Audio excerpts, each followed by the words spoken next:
ஓம் மும்மூர்த்தியிலே போற்றி, ஓம் நான்முகனே போற்றி, ஓம் விஷ்ணுவே போற்றி, ஓம் சிவனே போற்றி, ஓம் திரிசக்தியே போற்றி, ஓம் லட்சுமியே போற்றி, ஓம் சரஸ்வதியை போற்றி, ஓம் காளியை போற்றி.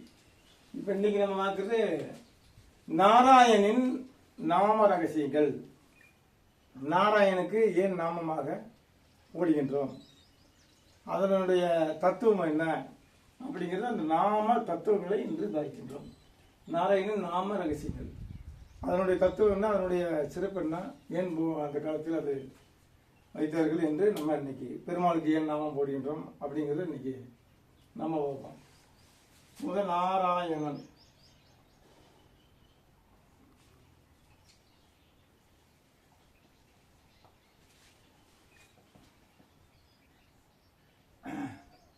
நார கூட்டல் அயனன்.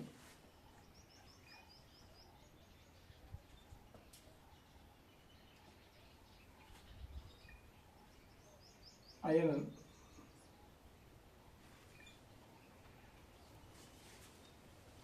இப்ப நாராயணன் நீரில் படுத்திருப்பவர்.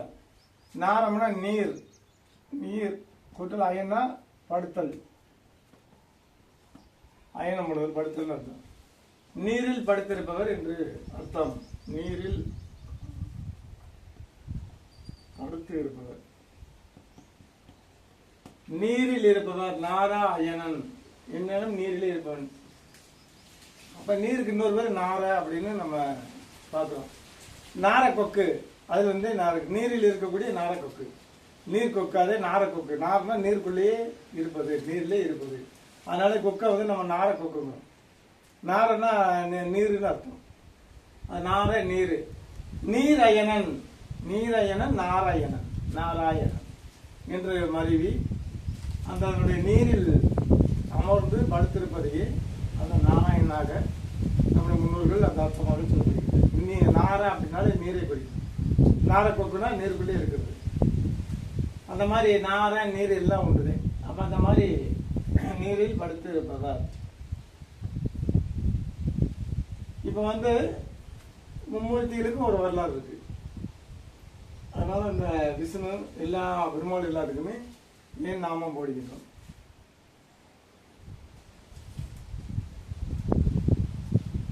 இப்ப இந்த நாமம் அப்படிங்கிறது இரு பிறையை பிடிக்கும். பிறை நாம பிறையிலிருந்து வந்ததாகும்.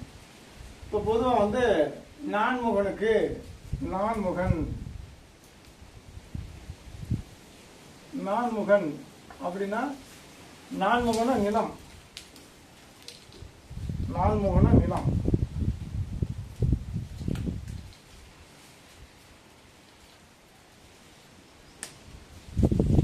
நான்முகன நிலம், அது என்ன சதுரம், சதுரம்.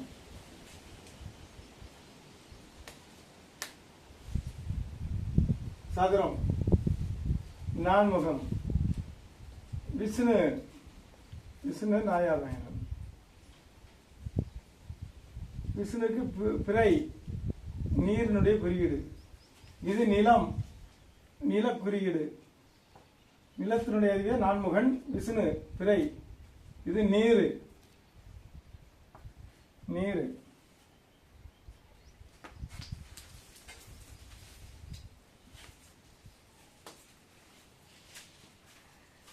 இப்ப சிவன், இது முக்கோணம், முக்கோணம். அடுத்து மகேஸ்வரன். இந்த மாதிரி வரும் முக்கோணம், அறுகோணம். அடுத்து அறுகோணம், அடுத்து வட்டம். நீல நிறம், காற்று, காற்று. இது நெருப்பு, ஆகாயம்.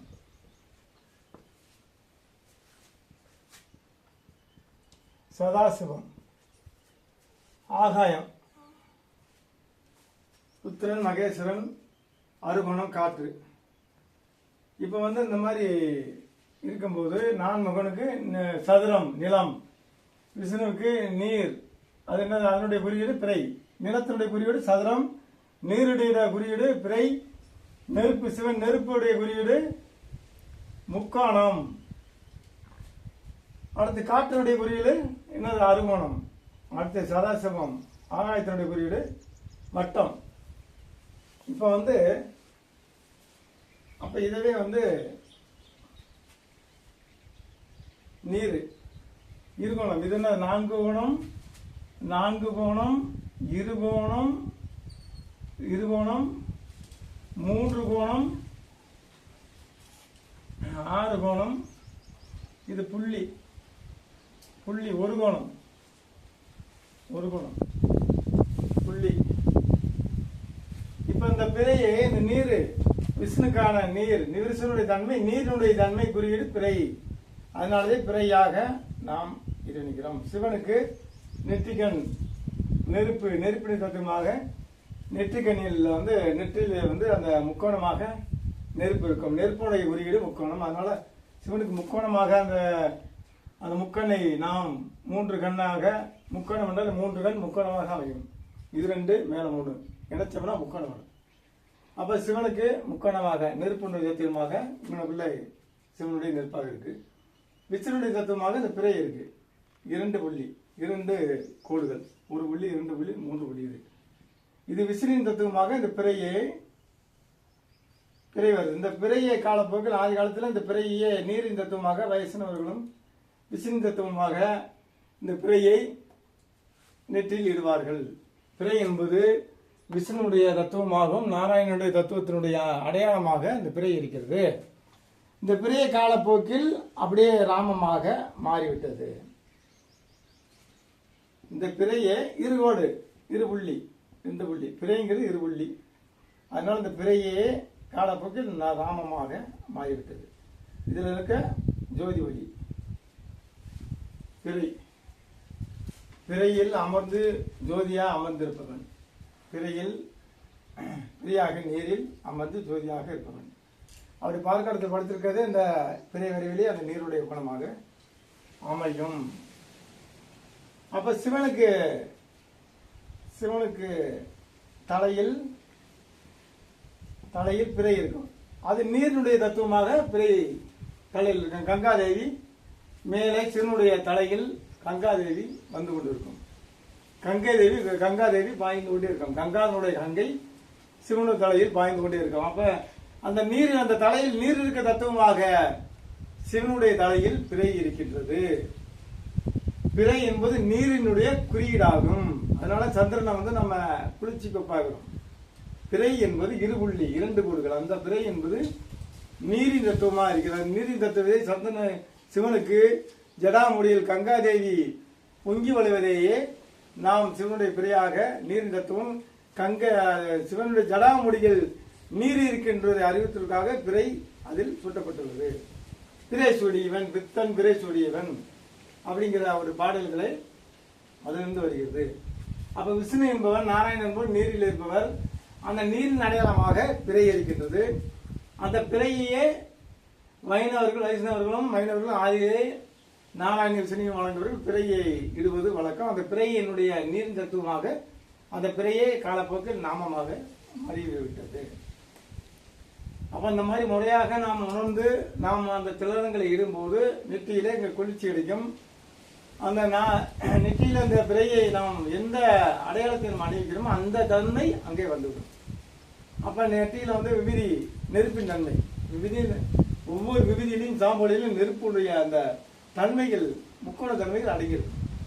அதுபோல இந்த நாமத்தன்மை இடும்போது விஷ்ணுடைய குளிர்ச்சி உண்டாகி விஷ்ணுடைய தத்துவமும் வைணவனுடைய ஞானமும் அது வந்து சேரும். இந்த மாதிரி ஒவ்வொரு தத்துவங்களும் ஒவ்வொரு குறியீடுகளும் அந்தந்த தெய்வத்தின் அறிவை மேலோங்க செய்யும் என்பதை உணர்ந்து நம் முன்னோர்கள் ஒவ்வொரு தெய்வத்துக்கும் குறியீடை கொடுத்துருக்கிறார். இப்ப நான்முகன் சதுரமா இருக்குது, சதுரமாங்க. இப்போ ஒரு சில மாநிலங்கள்ல சதுரமுகன் இவருக்கு பேரு சதுரமுகன்.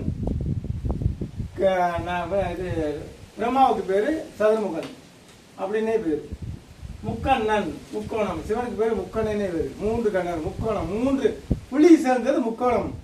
ஆனால் சிவனுக்கு முக்கண்ணனே பேரு. அந்த முக்கோணம் 3 கண்களை இணைத்தால் முக்கோணம் வரும். அப்ப எல்லாமே அதனுடைய அந்த அடையானுடைய தத்துவத்தினுடைய குறியீடு. காற்று, அதுக்கு ருத்ர மகேஸ்வரன் கண்ணுக்கே தெரிய மாட்டார் காற்று. அந்த காற்றினுடைய குறியீடு அருகோணம். சதாசிவம் ஆகாயமாக ஒளிந்து மறைந்திருப்பவர்.